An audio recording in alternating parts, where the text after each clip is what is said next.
त्वमेव माता च पिता त्वमेव त्वमेव बन्धुश्च सखा त्वमेव त्वमेव विद्या द्रविणं त्वमेव त्वमेव सर्वं मम देव देवा त्वमेव सर्वं मम देव देवा।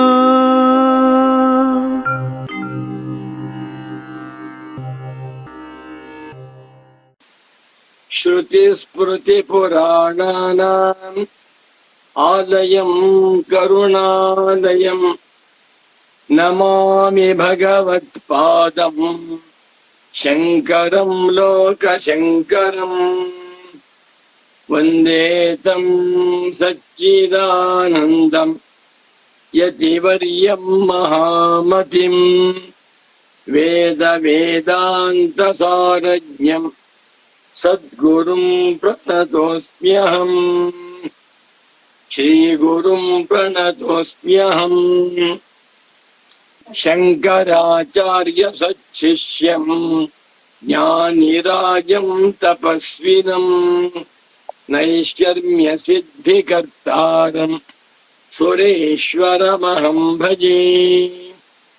सदाहं सम्प्रदायज्ञं संयमीन्द्रं सदाश्रयं सद्गुरुं सच्चिदानन्दं सदाचारं समाश्रये।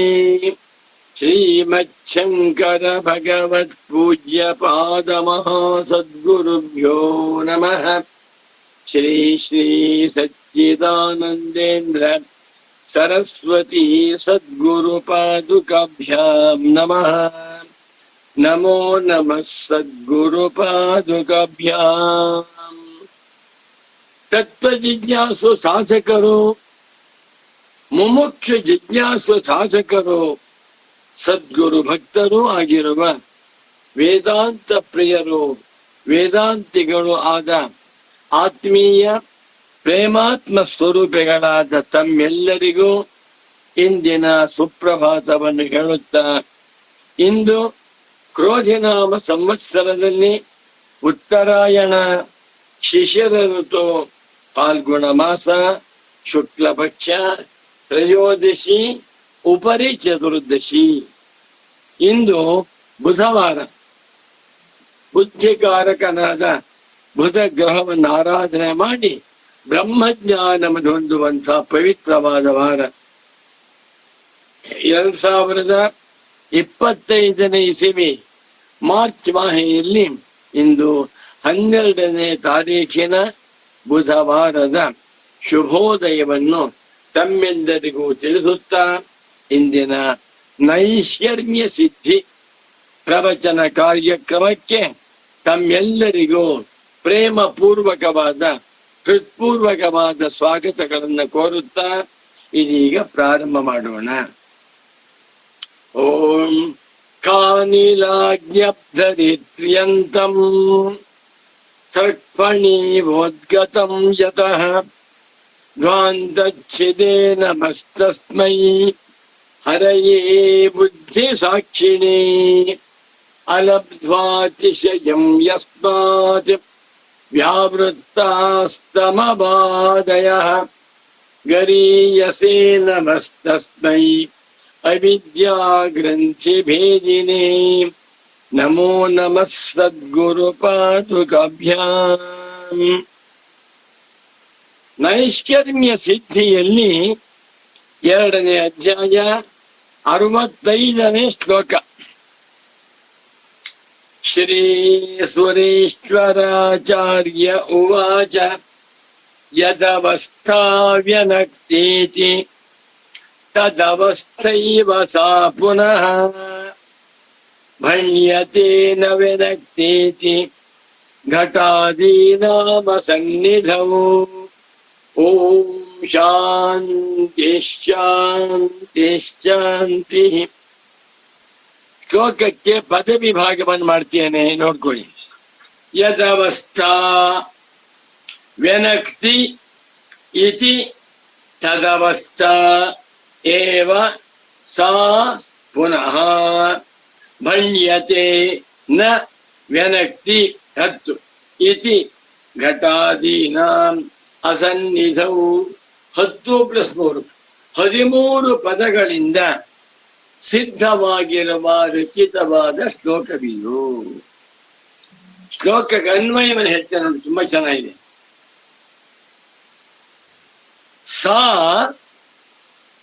ಶಿಖಾ ಯದವಸ್ಥಾ ಘಟಾದೀನಾಂ ಸನ್ನಿಧೌ. ಅಂಡರ್ಸ್ಟುಡ್. ವ್ಯನಕ್ತಿ ಇತಿ ಭಣ್ಯತೆ ಪುನಃ ಸಾಯೇವ ಶಿಖಾ ಘಟಾದೀನಾಂ ಅಸನ್ನಿಧೌ ನ ವ್ಯನಕ್ತಿ ಇತಿ ಭಣ್ಯತೆ. ಅರ್ಥ ಆಯ್ತು ಇವಾಗ ನಮಗೆ. ಪದವಿಭಾಗ ಅನ್ವಯ ಸಿಕ್ಬಿಟ್ರೆ 99% ಅರ್ಥವಾಗೋಯ್ತು. ಬಹಳ ಚೆನ್ನಾಗಿದೆ. ಈ ಶ್ಲೋಕಕ್ಕೆ ಪೂಜ್ಯರಾದ ಭಗವತ್ಪಾದ ಸುರೇಶ್ವರಾಚಾರ್ಯರವರು ಒಂದು ಪುಟಾಣಿ ಅವತರಣಿಕಾ ಭಾಷ್ಯ ಬರೆದಿದ್ದಾರೆ. ಅಯಮತ್ರಾಂಶೋ ವಿವಕ್ಷಿತಃ ಇತಿ ಜ್ಞಾಪನಾಯ ಆಹ. ಅತ್ರ ಇಲ್ಲಿ ಅಯಂ ಅಂಶಃ ವಿವಕ್ಷಿತಃ. ಈ ಅಂಶವು, ಈ ಅಭಿಪ್ರಾಯವು ವಿವಕ್ಷಿತವಾಗಿದೆ. ವಕ್ತುಂ ಇಷ್ಟಃ ವಿವಕ್ಷಿತಃ. ಹಿಂದಿನ 64ನೇ ಶ್ಲೋಕದಲ್ಲಿ ಯಥಾ ಜಾತ್ಯ ಮಣೇ ಶುಭ್ರ ಜ್ವಲಂತಿ ನಿಶ್ಚಲಾ ಶಿಖಾ ಸನ್ನಿಧಿ ಅಸನ್ನಿಧಾನೇಶು ಘಟಾದೀನಾಂ ಅವಿಕ್ರಿಯಾತ್ ಹೇಳಿದ್ರು. ಆ ಶ್ಲೋಕ ಹೇಳಿದ್ದರಿಂದ ಅದರಲ್ಲಿ ವಿವಕ್ಷಿತಾಂಶವೇನು ಎನ್ನುವುದನ್ನ ಈ ಶ್ಲೋಕದಲ್ಲಿ ಹೇಳ್ತಾ ಇದ್ದೇವೆ ನೋಡಿ. ಅರ್ಥ ಹೇಳ್ತೀನಿ. ಸಾ ಶಿಖಾ, ಆ ಪ್ರಭೆಯು ಯಾವುದರ ಪ್ರಭೆ? ರತ್ನಮಣಿ, ಅದ್ಭುತವಾದ ಕೋಹಿನೂರು ವಜ್ರ ಥಳಥಳ ಅಂತ ಹೊಳಿತಾ ಇದೆ. ಅದರ ಶಿಖಾ ಪ್ರಭೆಯು ಘಟಾದೀನ ಅಸನ್ನಿಧವು, ಗಡಿಗೆ ಮುಂತಾಗಿರುವ ಯಾವ ಪದಾರ್ಥಗಳು ಹತ್ತಿರದಲ್ಲಿ ಇಲ್ಲದಿರುವಾಗ, ಅದು ಒಂದೇ ಇದೆ, ಅಕ್ಕಪಕ್ಕದಲ್ಲಿ ಯಾವ ಪದಾರ್ಥಗಳು ಇಲ್ಲ, ಆಗ ಅದನ್ನು ಹೇಳ್ತೀವಿ ನಾವು ಏನಂತ? ಯದವಸ್ಥಾ ವ್ಯನಕ್ತೀತಿ ಆ ಘಟಾದೀನ ಸನ್ನಿಧವು, ಗಡಿಗೆಯೇ ಮುಂತಾದಂಥ ಪದಾರ್ಥಗಳು ಹತ್ರ ಇವೆ ಇದ್ದಾಗ ಹೇಳ್ತೇವೆ ಈ ಶಿಖೆಯು, ಈ ಪ್ರಭೆಯು ಚೆನ್ನಾಗಿ ಬೆಳಗುತ್ತಿದೆ. ಈ ವಜ್ರದಲ್ಲಿ ಘಟದ ಪ್ರತಿಬಿಂಬ ತೋರ್ತಾ ಇದೆ. ಗಡಿಗೆಯನ್ನ, ಪುಸ್ತಕವನ್ನ, ಬಟ್ಟೆಯನ್ನ, ಮೊಬೈಲನ್ನು ಈ ಶಿಖ ಬೆಳಗುತ್ತಿದೆ ಅಂತ ಹೇಳ್ತೇವೆ. ಸಾ ಶಿಖ, ಅದೇ ಪ್ರಭೆಯು ಘಟಾದೀನ ಅಸನ್ನಿಧವು, ಗಡಿಗೆಯೇ ಮುಂತಾದ ಯಾವ ಪದಾರ್ಥಗಳು ಹತ್ತಿರದಲ್ಲಿ ಇಲ್ಲದೆ ಇರುವಾಗ ತದವಸ್ಥಾ ಏವ, ಹಾಗೆ ಇರುತ್ತೆ. ಪದಾರ್ಥಗಳು ಹತ್ತಿರದಲ್ಲಿ ತೋರಿದರೂ ತೋರದಿದ್ದರೂ ಆ ವಜ್ರ ಮಾತ್ರ ಹಾಗೆ ಇರುತ್ತೆ. ಅದು ಅವಾಗ ಹೇಳ್ತೇವೆ ನವ್ಯನಕ್ತಿ, ಯಾವುದನ್ನು ಬೆಳಗುತ್ತಿಲ್ಲ ಅಂತೇವೆ. ಪದಾರ್ಥಗಳನ್ನ ಬೆಳಗುತ್ತಿದೆ ಎನ್ನುವಾಗ ಆ ಪ್ರಭೆಯು ಹೇಗೆ ಇತ್ತೋ ಅದೇ ರೀತಿ ಹಾಗೇನೆ ಇದೆ. ಯಾವಾಗ ಪದಾರ್ಥಗಳನ್ನು ಬೆಳಗುತ್ತಿಲ್ಲ ಎನ್ನುವಾಗ ಅನ್ನುವುದು ವಿವಕ್ಷಿತಾಂಶ. ನಾ ಬೇರೆ ಉದಾಹರಣೆ ಕೊಡ್ತೇನೆ. ಇದು ರತ್ನಮಣಿ ಉದಾಹರಣೆ ಎಲ್ಲರಿಗೂ ಅರ್ಥವಾಗುವುದಿಲ್ಲ. ಇವತ್ತಿನ ಕಾಲಕ್ಕೆ ಎಲ್ಲರಿಗೂ ಸುಲಭವಾಗಿ ಅರ್ಥವಾಗುವಂತಹ ದೃಷ್ಟಾಂತ ಕನ್ನಡಿ ದೃಷ್ಟಾಂತ.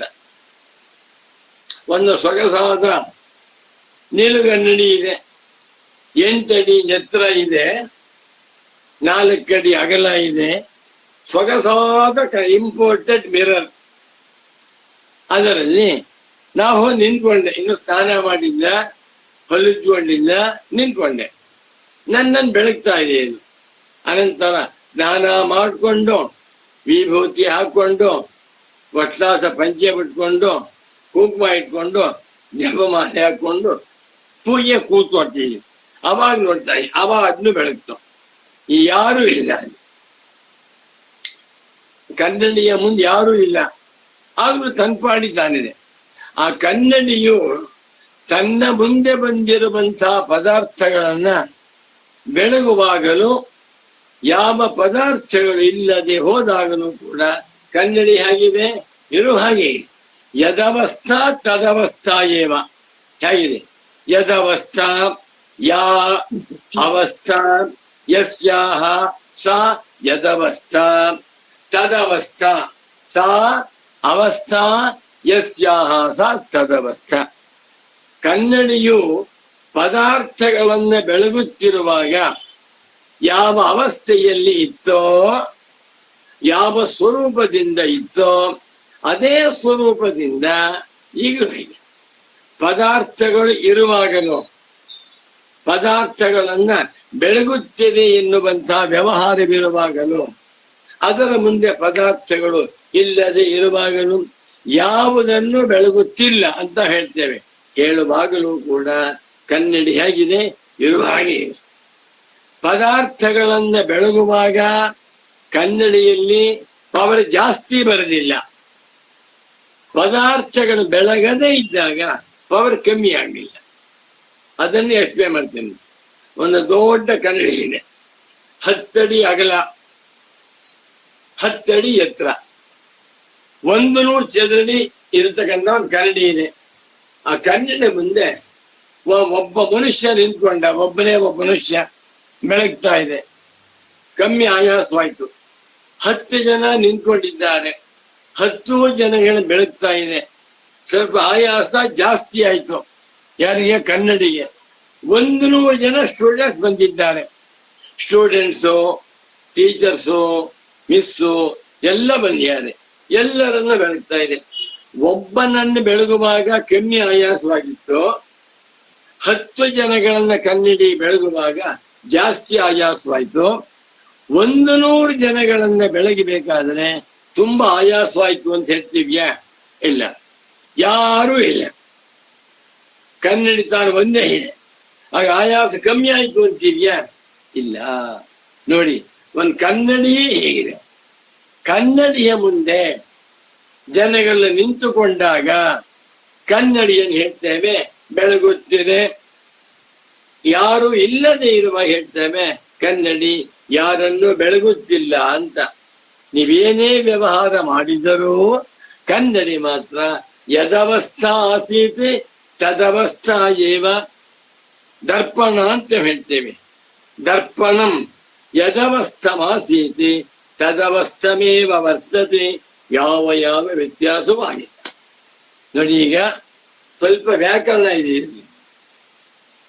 ಅನ್ವಯ ನೋಡ್ಕೊಳ್ಳಿ. ಸಾ ಶಿಖಾ, ಆ ಶಿಖೆಯು ಪ್ರಭೆಯು ಘಟಾದೀನಾಂ ಸನ್ನಿಧೌ.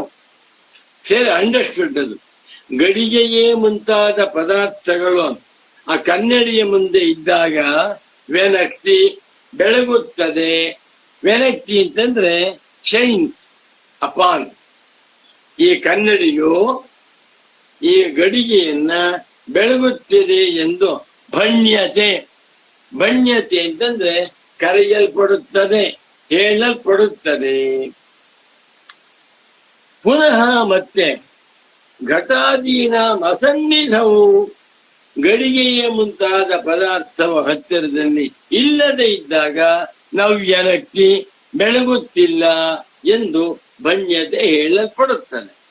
ಇಲ್ಲಿ 3 ಕ್ರಿಯಾಪದ: ವ್ಯನಕ್ತಿ, ನವ್ಯನಕ್ತಿ, ಭಣ್ಯತೆ. ವ್ಯನಕ್ತಿ ಎನ್ನುವಂತಹದ್ದು ಕನ್ನಡಿಗೆ ವಿಶೇಷಣ. ನವ್ಯನಕ್ತಿ ಎನ್ನುವಂತಹದ್ದು ಕನ್ನಡಿಗೆ ವಿಶೇಷಣ. ಭಣ್ಯತೆ ಎನ್ನುವಂತಹದ್ದು ಜನಗಳ ವ್ಯವಹಾರದ ಮಾತು ಕನ್ನಡಿಯ ಮೇಲೆ. ಕನ್ನಡಿಯನ್ನ ನೋಡಿದಾಗ ಜನ ಹೇಳ್ತಾರೆ ಇದು ಎಲ್ಲಾ ಪದಾರ್ಥವನ್ನು ಚೆನ್ನಾಗಿ ಬೆಳಗುತ್ತಿದೆ. ಪದಾರ್ಥವಿಲ್ಲದೆ ಇದ್ದಾಗ ಜನ ಹೇಳ್ತಾರೆ ಈ ಕನ್ನಡಿಯು ಯಾವುದನ್ನು ಬೆಳಗುತ್ತಿಲ್ಲ. ನೀವೇನೇ ಹೇಳಿದರೂ ಬೆಳಗುವಾಗಲೂ ಬೆಳಗದಿರುವಾಗಲೂ ಕನ್ನಡಿ ಹೇಗಿದೆ, ಯದವಸ್ಥಂ ತದವಸ್ಥಮೇವ ಆದರ್ಶ, ಯದವಸ್ಥ ತದವಸ್ಥ ಏವ. ಎಷ್ಟು ಚೆನ್ನಾಗಿದೆ ಇದು. ಇದನ್ನ ಎಲ್ಲದಕ್ಕೂ ಅನ್ವಯ ಮಾಡಬೇಡಿ. ಬೆಂಕಿ ಉರಿತಾ ಇದೆ, ಯಾವ ಪದಾರ್ಥವೂ ಇಲ್ಲ, ಅದು ಸುಡ್ತಾ ಇಲ್ಲ ಅಂತೇವೆ. ಬೆಂಕಿ ಉರಿತಾ ಇದೆ, ಅದ್ರ ಮೇಲೆ ಕೈ ಇಟ್ಟುವೋ ಕೈಯನ್ನು ಸುಡುತ್ತದೆ ಅಂತೇವೆ. ಬಾಂಡ್ಲೆ ಇಟ್ಟುವೋ ಬಾಂಡ್ಲೆಯನ್ನು ಸುಡುತ್ತದೆ ಅಂತೇವೆ. ಬಾಂಡ್ಲೆ ಒಳಗಡೆ ಎಣ್ಣೆ ಹಾಕಿದ್ವು, ಎಣ್ಣೆ ಸುಡುತ್ತದೆ ಅಂತ ಹೇಳ್ತೇವೆ. ಎಣ್ಣೆ ಒಳಗಡೆ ಹಪ್ಪಳ ಹಾಕ್ತೆ, ಹಪ್ಪಳವನ್ನು ಸುಡುತ್ತದೆ ಅಂತ ಹೇಳ್ತೇವೆ. ಬೆಂಕಿಯು ಸುಡುತ್ತದೆ ಅಂತ ಹೇಳುವಾಗಲೂ ಸುಡುತ್ತಿಲ್ಲ ಅಂತ ಹೇಳುವಾಗಲೂ ಬೆಂಕಿಗೆ ಯಾವ ವಿಕಾರಗಳು ಇಲ್ಲ. ನನ್ಗೆ ಸಂತೋಷವಾಗುತ್ತೆ. ನಾನು ಮನೆಯಲ್ಲಿ ದೀಪ ಹಚ್ಚಿರ್ತೇನೆ. ಈ ಮನೆ ಸುಮಾರು 20 ವರ್ಷವಾಯ್ತೇನೋ, 18-20 ವರ್ಷ. ಅವತ್ತಿನಿಂದ ಒಂದು ದಿನವೂ ಆರದಂತೆ 24 ಗಂಟೆ ದೀಪ ಹಚ್ಚಿ ಭ್ರಮೆ. ಪೂಜ್ಯ ಸದ್ಗುರು ಮಾತಾಡ್ತಾರೆ, ನೋಡಪ್ಪ ಮನೆ ಮಗು, ಮನೆಯಲ್ಲಿ ಗೃಹಸ್ಥರ ಮನೆಯಲ್ಲಿ ದೀಪ ಉರಿತಾ ಇದ್ರೆ ಆ ಮನೆ ದೀಪದಿಂದ ಸಂತೋಷವಾಗಿರುತ್ತೆ, ಪಾಪವೆಲ್ಲ ನಾಶವಾಗುತ್ತೆ, ದೋಷವೆಲ್ಲ ಪರಿಹಾರವಾಗುತ್ತೆ ಅಂತ ಹೇಳ್ತಾ ಇದ್ರು. ಗುರುಗಳ ಮಾತು ನಮ್ಮಪ್ಪನೂ ಕೂಡ ನಂದಾದೀಪ ಅಂತ ಇಡ್ತಾ ಇದ್ರು. ನಾನು ಪ್ರತಿ ದಿವಸ ಅದು 12 ಗಂಟೆ 24 ಗಂಟೆ ಎಣ್ಣೆ ಹಾಕ್ಬಿಡ್ತೇನೆ, ಉರಿತಾ ಇರುತ್ತೆ. ನೋಡ್ತೇನೆ ಪಾಪ ಯಾರು ಇಲ್ಲ, ತಲ್ಪಾಳಿಂದ ಬೆಳಗ್ತಾ ಇರುತ್ತೆ. ನಾನು ದೇವ್ರ ಮನೆಗೆ ಹೋಗಿ ಕೂತ್ಕೊಂಡು ಏನೋ ಸಂಧ್ಯಾ ವಂದನೆ ಪೂಜೆ ಮಾಡಕ್ ಹೋದ್ರೆ ನನ್ನನ್ನು ಬೆಳಗುತ್ತೆ. ಸುಮ್ಮನೆ ಬೆಳಗ್ತಾ ಇದೆ, ಶಾಂತವಾಗಿದೆ ಅಂತ ಹೇಳಿ ಕೈ ಕೊಟ್ರೆ ಸುಡುತ್ತೆ. ಸುಡುವಾಗ ಆ ದೀಪದ ಶಿಖೆಗೆ ಆಯಾಸವಿಲ್ಲ. ಯಾರು ಇಲ್ಲದೆ ಇರುವಾಗ ಆ ದೀಪದ ಶಿಖೆಗೆ ಅನಾಯಾಸವಿಲ್ಲ, ಆನಂದವಾಗಿದೆ, ಯಾವಾಗಲೂ ಸಂತೋಷವಾಗಿರುತ್ತೆ. ಒಂದು ದೀಪವೇ ಹೀಗಿರಬೇಕಾದರೆ, ಒಂದು ಕನ್ನಡಿಯೇ ಹೀಗಿರಬೇಕಾದರೆ, ಇನ್ನು ಸೂರ್ಯ ಭಗವಂತ ಪ್ರತ್ಯಕ್ಷ ದೇವರು. ನಾನು ತುಂಬಾ ಸಂತೋಷ. ಪ್ರತಿ ದಿವಸ ಸೂರ್ಯನನ್ನ ನೋಡಿದವು, ನಮಸ್ಕಾರ ಮಾಡದೇ ಇದ್ದು ಬೇಡ, ದಿನಕ್ಕೆ 1 ಸಲ ಸೂರ್ಯ ದರ್ಶನ. ಬೆಳಿಗ್ಗೆಯೋ ಮಧ್ಯಾಹ್ನವೋ ಸಾಯಂಕಾಲವೋ. ಬೆಳಿಗ್ಗೆ 7 ಗಂಟೆಯಿಂದ ಸಾಯಂಕಾಲ 6 ಗಂಟೆವರೆಗೆ 11 ಗಂಟೆಗಳ ಕಾಲ ಸೂರ್ಯ ಬೆಳಗ್ತಾ ಇರ್ತಾನೆ ನೋಡಿ. ಅವನಿಗೆ ರಾಗದ್ವೇಷವಿಲ್ಲ, ಬೇಕು ಬೇಡಗಳಿಲ್ಲ, ಜನಗಳಿಂದ ಏನನ್ನು ನಿರೀಕ್ಷೆ ಮಾಡ್ತಾ ಇಲ್ಲ. ಪ್ರತಿದಿನ ಬೆಳಕನ್ನು ಕೊಡ್ತಾ ಇದ್ದಾನೆ. ಅವನ್ ಬಿಲ್ ಕೊಡ್ತಾ ಇದ್ದಾನ, 1 ಗಂಟೆಗೆ 10 ರೂಪಾಯಿ ಬಿಲ್ ಮಾಡಿಬಿಟ್ರೆ 1 ದಿವಸಕ್ಕೆ ಅವನಿಗೆ 1000 ಕೋಟಿ ದುಡ್ಡು ಬರುತ್ತೆ. 1000 ಕೋಟಿ 1 ದಿವಸಕ್ಕೆ. ಒಬ್ಬ ಮನುಷ್ಯನಿಗೆ 1 ಗಂಟೆಗೆ 10 ರೂಪೀಸ್ ಅಂತ ಇಟ್ಕೊಳ್ಳಿ. 1000 ಕೋಟಿ ಮಾನವರಿದ್ದಾರೆ. ಇಂಟು 12 ಗಂಟೆ ಅಂತ ಇಟ್ಕೊಳ್ಳಿ, ಎಷ್ಟಾಯ್ತು ನೋಡ್ಕೊಳ್ಳಿ. ಸೂರ್ಯ ಹೇಳ್ತಾನೆ, ನನ್ಗೇನು ಬೇಡ, ನಾ ಸನ್ಯಾಸಿ. ಅವ್ರ ಹೆಂಡತಿ ಮಕ್ಕಳಿದ್ದಾರೆ, ಶನಿ ಮಗ, ಛಾಯಾ ಹೆಂಡತಿ. ಆದ್ರೂ ಕೂಡ ಹಿ ಎಕ್ಸ್ಪೆಕ್ಟ್ಸ್ ನಥಿಂಗ್ ಫ್ರಮ್ ಪೀಪಲ್. ಯಾಕೆ? ಭಗವಂತ ಹೇಳ್ಬಿಟ್ಟು, ನೋಡೋ ಸೂರ್ಯ, ನಿನ್ ಕೆಲಸ ಪ್ರಪಂಚವನ್ನೆಲ್ಲ ಬೆಳಗ್ತಾ ಇರಬೇಕು, ಯಾರಿಂದ ಏನನ್ನು ಕೇಳಬೇಡ, ಕೊಟ್ಟು ತಗ. ಜ್ಞಾನಿಯ ಲಕ್ಷಣ. ಸೂರ್ಯನು ನಿಜವಾದ ಸನ್ಯಾಸಿ, ನಿಜವಾದ ವೈರಾಗ್ಯ ಚಕ್ರವರ್ತಿ, ನಿಜವಾದ ಬ್ರಹ್ಮಜ್ಞಾನಿ, ನಿಜವಾದ ಕಾರುಣ್ಯ ಸಿಂಧು. ಬೆಂಗಳೂರಿನಲ್ಲಿ ಮಧ್ಯಾಹ್ನದ ಸಮಯದಲ್ಲಿ ಸೂರ್ಯ ಭಗವಂತನು ಸಾವಿರಾರು ವಾಹನಗಳನ್ನು ಬೆಳಗ್ತಾನೆ. 10,000 ಆಟೋ ರಿಕ್ಷಾ, 10,000 ಕ್ಯಾಬು, 10,000 ಬಸ್ಸು, 1,00,000 ಮನೆ, ಎಲ್ಲವನ್ನೂ ಬೆಳಗ್ತಾ ಇದ್ದಾನೆ. ಅವನಿಗೆ ಜಾಸ್ತಿ ಪವರ್ ಬಂತ?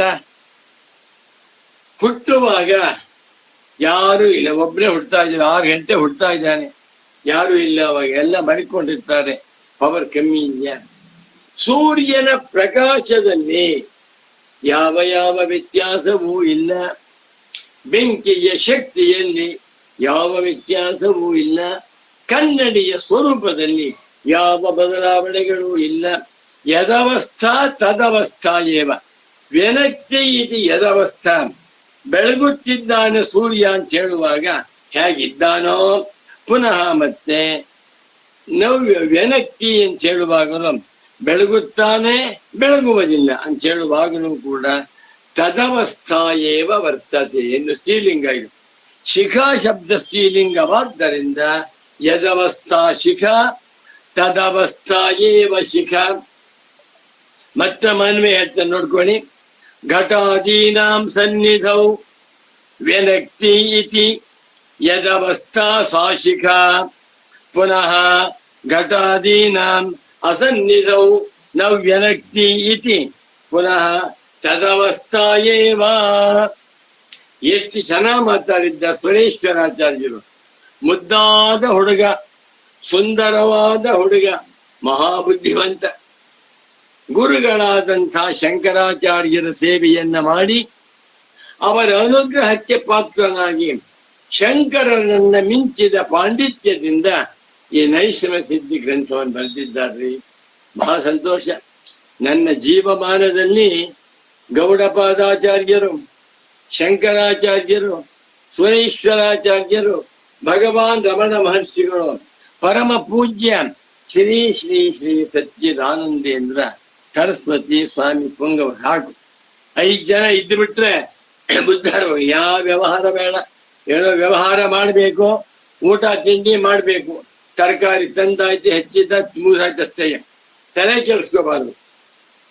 ಈ 5 ಜನ ಸಂತರ, 5 ಜನ ಮಹಾತ್ಮರ, 5 ಜನ ಬ್ರಹ್ಮಜ್ಞಾನಿಗಳ ಸಂದೇಶಗಳನ್ನ ಶ್ರವಣ ಮಾಡ್ತಾ ಇದ್ದರೆ ಅವನು ನಂದತಿ ನಂದತಿ ನಂದತ್ಯೇವ. ಸಾಕು, ಅರ್ಥ ಆಯ್ತು ಅನ್ಕೋತೇನೆ ಶ್ಲೋಕಕ್ಕೆ ನಮಗೆ. ಸಾ ಶಿಖಾ ಘಟಾದೀನಾಂ ಸನ್ನಿಧೌ ವ್ಯನಕ್ತಿ ಇತಿ ಯದವಸ್ಥಾ ಘಟಾದೀನಾಂ ಅಸನ್ನಿಧೌ ನ ವ್ಯನಕ್ತಿ ಇತಿ ತದವಸ್ಥಾ ಏವ ವಿದ್ಯತೆ. ವ್ಯನಕ್ತೀತಿ ಯದಾ ಭಣ್ಯತೆ ನ ವ್ಯನಕ್ತೀತಿ ಯದಾ ಭಣ್ಯತೆ ತದಾಪಿ ಯದವಸ್ಥಾ ಆಸೀತಿ ತದವಸ್ಥಾ ಏವ ಭವತಿ. ಲೋಕ ವ್ಯವಹಾರ ಮಾತ್ರ ಬೇರೆ. ಜನಗಳು ಘಟಾದಿಗಳ ಹತ್ರ ಬಿದ್ದಾಗ ಹೇಳ್ತಾರೆ ಬೆಳಗುತ್ತಿದೆ.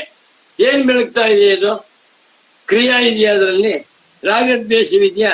ಒಂದು ಕನ್ನಡಿ, ಕನ್ನಡಿ ಮುಂದೆ ನಾಗರಾವ್ ಹರಿತಾ ಇದೆ, ಕನ್ನಡಿ ಬೆಳಗ್ತಾ ಇದೆ. ಆ ಕನ್ನಡಿಗೆ ಭಯವ? ಆ ಕನ್ನಡಿಯ ಮುಂದೆ ಒಂದು ಹೆಗ್ಗಣ ಸತ್ತು ಬಿದ್ದಿದೆ, ಅದರ ಕನ್ನಡಿ ಬೆಳಗ್ತಾ ಇದೆ. ತಾಮಸ ವಸ್ತು, ಕನ್ನಡಿ ಬೇಜಾರಾಗ್ತಾ ಇದೆಯಾ? ಒಬ್ಬ ಸನ್ಯಾಸಿ ಬಂದ, ಮಹಾತ್ಮ ತಪಸ್ವಿ, ಅವನು ಕನ್ನಡಿ ಮುಂದೆ ನಿಂತ್ಕೊಂಡ. ಸನ್ಯಾಸಿ ಕನ್ನಡಿ ನೋಡ್ಕೋಬಾರ್ದು, ಉದಾಹರಣೆ ಕೊಡ್ತಾ ಇದೆ. ಒಳ್ಳೆ ರಮಣ ಮಹರ್ಷಿಗಳಂತ ಬ್ರಹ್ಮಜ್ಞಾನಿ ಕನ್ನಡಿ ಮುಂದೆ ನಿಂತ್ಕೊಂಡ, ಅವನನ್ನು ಬೆಳಗ್ತಾ ಇದೆ. ಕನ್ನಡಿ ಸಂತೋಷವಾಯ್ತಾ? ಇನ್ನು ಮಾತೆಯರು, ಸ್ತ್ರೀಯರು ಕನ್ನಡಿ ಮುಂದೆ ನಿಂತ್ಕೊಂಡು ಅಲಂಕಾರ ಮಾಡ್ಕೋತಾರೆ, ಜುಮ್ಕಿ ಹಾಕೋತಾರೆ, ಆಮೇಲೆ ಬಳೆ ಹಾಕೋತಾರೆ, ಸರ ಹಾಕೋತಾರೆ, ಮಹಾಲಕ್ಷ್ಮಿಯಂತೆ ಕಾಣ್ತಾ ಇದ್ದಾರೆ. ಮದುವೆಯಾಗುವಂತ ಹುಡುಗಿ ಅಲಂಕಾರ ಮಾಡಿಕೊಂಡು ಕನ್ನಡಿ ಮುಂದೆ ನಿಂತ್ಕೊಂಡ್ಬಿಟ್ಟು ಸಾಕ್ಷಾತ್ ಮಹಾಲಕ್ಷ್ಮಿಯಂತೆ ಕಾಣ್ತಾ ಇದ್ದಾಳೆ. ಆ ಮಹಾಲಕ್ಷ್ಮಿಯನ್ನ ಕನ್ನಡಿ ಬೆಳಗ್ತಾ ಇದೆ, ಸಂತೋಷವಾಗ್ತಾ ಇದೆಯಾ? ಒಬ್ಬ ಕಳ್ಳ, ದುರಾಚಾರಿ, ಅನಾಚಾರಿ, ಅತ್ಯಂತ ದುಷ್ಟ, ಹೀನ ಕೃತ್ಯ ಮಾಡ್ತಾ ಇದ್ದಾನೆ, ಕನ್ನಡಿ ಮುಂದೆ ನಿಂತ್ಕೊಂಡ. ಕನ್ನಡಿ ಬೇಜಾರಾಯ್ತಾ? ನೋಡಿ ಎಷ್ಟು ಜನ ಇದೆ.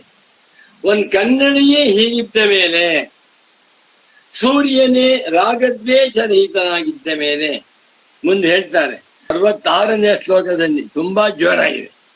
ಇದನ್ನ ಅನುಸಂಧಾನ ಮಾಡಬೇಕು. ಇದಕ್ಕೆ ಹೆಸರು ವಸ್ತುತಂತ್ರಂ ಜ್ಞಾನಂ. ತಿಳ್ಕೋಬೇಕು ನಾವು. ವಸ್ತು ತಂತ್ರಜ್ಞಾನದ ವಿಚಾರಧಾರೆ ಇದು. ಈಗ ಪರಮ ಪೂಜ್ಯ ಸದ್ಗುರು ಪುಂಗವರಾದ ಸ್ವಾಮೀಜಿಯವರ ವ್ಯಾಖ್ಯಾನವನ್ನು ಓದೋಣ. ಅದಕ್ಕೇನ ಹೆಸರು?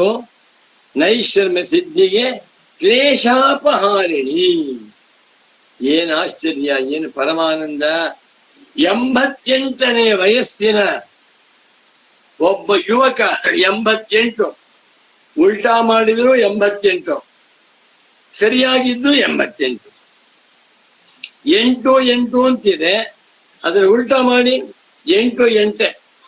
88ನೇ ವಯಸ್ಸಿನ ಯುವಕರು ಅಂತೀರೋ, ವೃದ್ಧರು ಅಂತೀರೋ, ಮಹಾತ್ಮರು ಅಂತೀರೋ, ಜ್ಞಾನಿಗಳು ಅಂತೀರೋ, ಬ್ರಹ್ಮವಿತ್ತರು ಅಂತ ಏನ್ ಬೇಕಾದ್ರೆ ಅವರನ್ನ ನೋಡಿದ್ದೆ. 16 ವರ್ಷ ಜೊತೆಯಲ್ಲಿದ್ದೆ ಸ್ವಾಮಿ, ನನ್ನ ಅಹೋಭಾಗ್ಯ. 88ನೇ ವಯಸ್ಸಿನಲ್ಲಿ ಈ ನೈಷರ್ಮ್ಯ ಸಿದ್ಧಿಗೆ ಕ್ಲೇಶಾಪಹರಣಿ ಬರೆದಿದ್ದಾರೆ. ಇದು ಸತ್ಯ, ಪರಮ ಸತ್ಯ, 110% ಸತ್ಯ. ಇದು ವಿಶ್ವ ದಾಖಲೆಗೆ ಹೋಗಬೇಕಾಗಿರುವಂತಹ ವಿಚಾರ. ಗುರುಗಳಿಗೂ ಬೇಕಾಗಿಲ್ಲ, ನನಗೂ ಬೇಕು, ನಾವು ತಿಳ್ಕೊಳ್ಳೋಣ. This is the 8th wonder of the universe. ಈ ಪ್ರಪಂಚದಲ್ಲಿ 7 ಅತ್ಯಂತ ಆಶ್ಚರ್ಯಕರವಾದಂತಹ ವಸ್ತುಗಳಿವೆ ಅಂತಾರೆ. ಸಂತೋಷ. ಇದು 88ನೇ ವಯಸ್ಸಿನಲ್ಲಿ ಒಬ್ಬ ವೃದ್ಧ ಸನ್ಯಾಸಿಗಳು ಸುರೇಶ್ವರಾಚಾರ್ಯರವರ ನೈಷ್ಕರ್ಮ್ಯ ಸಿದ್ಧಿ ಗ್ರಂಥಕ್ಕೆ 4 ಅಧ್ಯಾಯಗಳೆಲ್ಲ ಶ್ಲೋಕಗಳಿಗೂ ಕೂಡ ಸಂಸ್ಕೃತ ಭಾಷೆಯಲ್ಲಿ ಸಾಮಾನ್ಯರಿಗೂ ಅರ್ಥವಾಗುವಂತೆ, ವಿದ್ವಾಂಸರಿಗೂ ಸಂತೋಷವಾಗುವಂತೆ, ಎಲ್ಲ ಸನ್ಯಾಸಿ ಪುಂಗವರಿಗೂ ಪರಮ ಪ್ರಯೋಜನವಾಗುವಂತೆ, ಮುಮುಕ್ಷ ಜನಗಳಿಗೆ ಕಲ್ಪವೃಕ್ಷ ಕಾಮಧೇನು ಚಿಂತಾಮಣಿ ಅಂತಿರುವಂಥ ಒಂದು ವ್ಯಾಖ್ಯಾನ ಕ್ಲೇಶಾಪಹರಣಿ ಬರೆದಿದ್ದಾರೆ. ಅಂದ್ರೆ ಇದಕ್ಕಿಂತ ದೊಡ್ಡ ಪವಾಡ ಬೇಡ. ಸಚ್ಚಿದಾನಂದೇಂದ್ರ ಸರಸ್ವತಿ ಸ್ವಾಮಿಗಳು ಯಾರು, ಅವರ ಲಕ್ಷಣವೇನು, ಅವರ ತಪಸ್ಸೇನು, ಅವರ ಮಹಿಮೆ ಏನು, ಅವರ ಸ್ಥಿತಿ ಏನು, ಅವರ ಬ್ರಹ್ಮಜ್ಞಾನದ ಆಳವಾಗಿರುವಂತಹ ಅನುಭವವೇನು ಎನ್ನುವುದನ್ನು ನೋಡಬೇಕಾದ್ರೆ ಈ ಕ್ಲೇಶಾಪಹರಣೆ ಸಾಕು. ಬಹಳ ಸಂತೋಷ. ಓದ್ತೇನೆ ನೋಡಿ. ದೃಷ್ಟಾಂತ ದಾಷ್ಟಾಂತಿಕಯೋ ಕಸ್ಮಿನ್ನಂಶೇ ಸಾಮ್ಯಂ ವಿವಕ್ಷಿತಂ ಇತಿ ಉತ್ತರ ಶ್ಲೋಕೇನ ಜ್ಞಾಪಯತಿ. ದೃಷ್ಟಾಂತಕ್ಕೂ ದಾಷ್ಟಾಂತಿಕಕ್ಕೂ ಕೂಡ ಯಾವ ಅಂಶದಲ್ಲಿ ಸಾಮ್ಯವಿದೆ ಎನ್ನುವುದನ್ನ ವಿವಕ್ಷಿತಾಂಶವನ್ನು ಹೇಳುವುದಕ್ಕಾಗಿ ಮುಂದಿನ ಶ್ಲೋಕವನ್ನು ಹೇಳ್ತಾ ಇದ್ದಾರೆ. ಯದವಸ್ಥಾವ್ಯನಕ್ತೀತಿ ತದವಸ್ಥೈವ ಸಾ ಪುನಃ ಭಣ್ಯತೇನ ವ್ಯನಕ್ತೀತಿ ಘಟಾದೀನಾಮ ಸನ್ನಿಧೌ. ಎಷ್ಟು ಸುಲಭವಾಗಿದೆ. ಗುರುಗಳಿಂದ ಉಪದೇಶವಾಗಿ ಬಿಟ್ಟರೆ ತುಂಬಾ ಸುಲಭ. ನಾವೇ ಓದ್ಕೊಂಡ್ರೆ ಪದಚ್ಛೇದವೂ ಸಿಕ್ಕುವುದಿಲ್ಲ, ಅನ್ವಯವೂ ಸಿಕ್ಕುವುದಿಲ್ಲ, ಅರ್ಥವೂ ಆಗುವುದಿಲ್ಲ. ಈಗ ಓದ್ತೇನೆ. ಯದವಸ್ಥಾ ಸ್ತ್ರೀಲಿಂಗ, ಸಾ ಶಿಖಾ ಸಾ ಪ್ರಭಾ ಯದವಸ್ಥಾ ಘಟಾದೀನಾಂ ಸನ್ನಿಧೌ ತಾನ್ ವ್ಯನಕ್ತೀತಿ ಭಣ್ಯತೆ. ಘಟ ಎಂದರೆ ಮಡಕೆ, ಪಟ ಎಂದರೆ ಬಟ್ಟೆ, ಗ್ರಂಥ ಎಂದರೆ ಪುಸ್ತಕ. ಘಟಪಟ ಗ್ರಂಥಾದಿಗಳು ಇಟ್ಟಿದ್ದೇವೆ, ಬೆಳಗ್ತಾ ಇದೆ.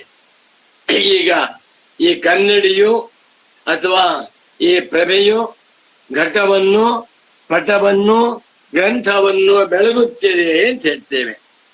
ಆ ಬೆಳಗುತ್ತದೆ ಎಂದು ಹೇಳಲ್ಪಡುವಾಗ ಆ ಕನ್ನಡಿಯಾಗಲಿ ಆ ಒಂದು ಮಣಿಯ ಪ್ರಭೆಯಾಗಲಿ ಹೇಗಿತ್ತೋ ತಾನ್ವ್ಯನಕ್ತಿ ಎಲ್ಲವನ್ನು ಬೆಳಗುತ್ತದೆ ಅಂತ ಭಣ್ಯತೆ ವ್ಯಪದಿಶ್ಯತೆ ಕರೆಯಲ್ಪಡುತ್ತದೆ.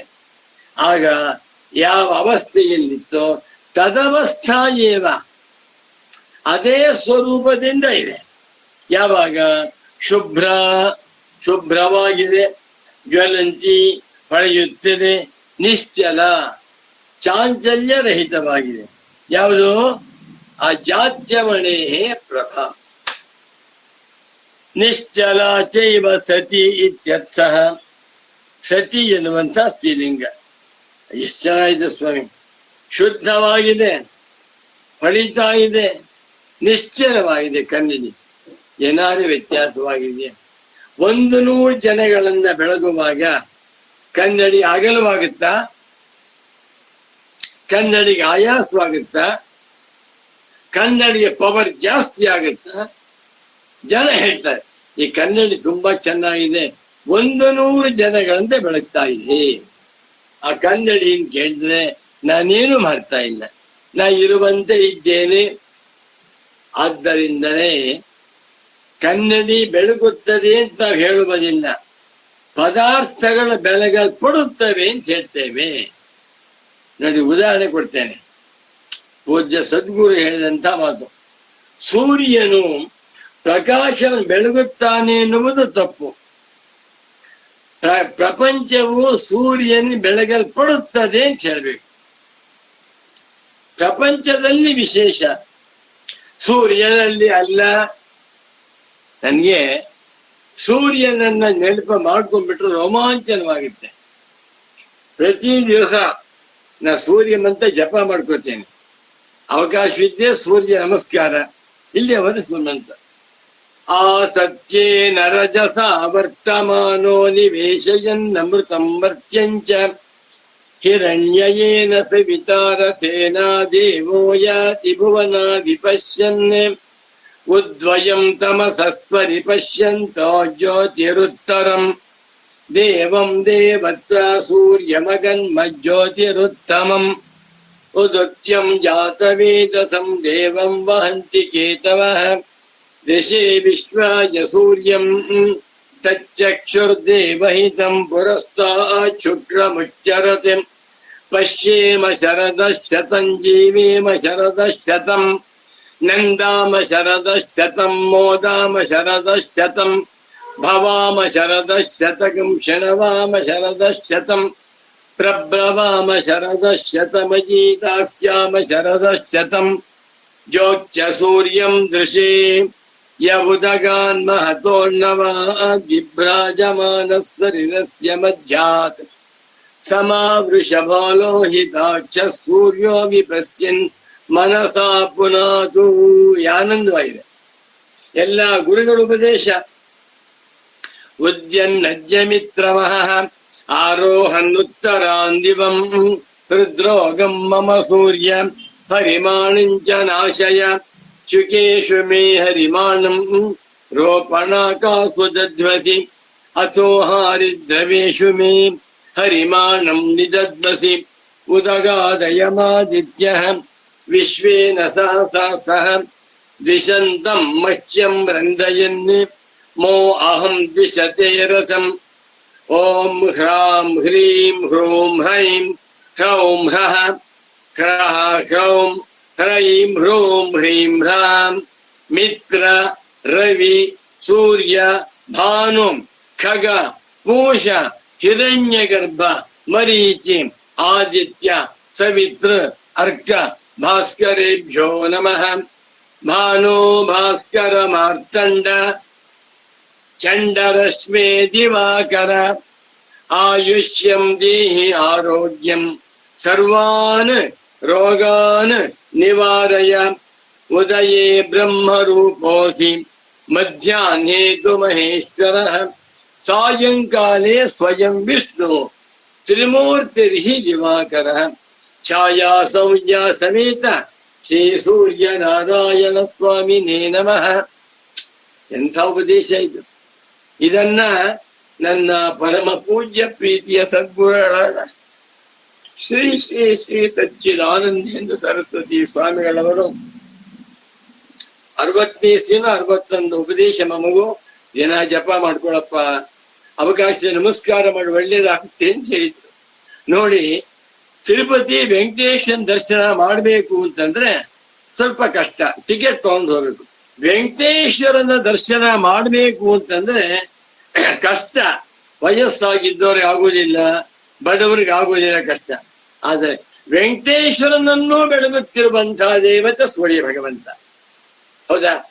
ಸೂರ್ಯ ಭಗವಂತನ ದರ್ಶನ ಮಾಡಬೇಕಾದ್ರೆ ಟಿಕೆಟ್ ಎಷ್ಟು? 5 ರೂಪಾಯ, 1000 ರೂಪಾಯ, 1 ಪೈಸೆ ಇಲ್ಲ. ವೆಂಕಟೇಶ್ವರನ ದರ್ಶನದಿಂದ ಏನ್ ಫಲವಾಗುತ್ತೋ ಅದಕ್ಕಿಂತ ಇಂಟು 1000 ಫಲವಾಗತ್ತೆ. ಯಾರಿಂದ?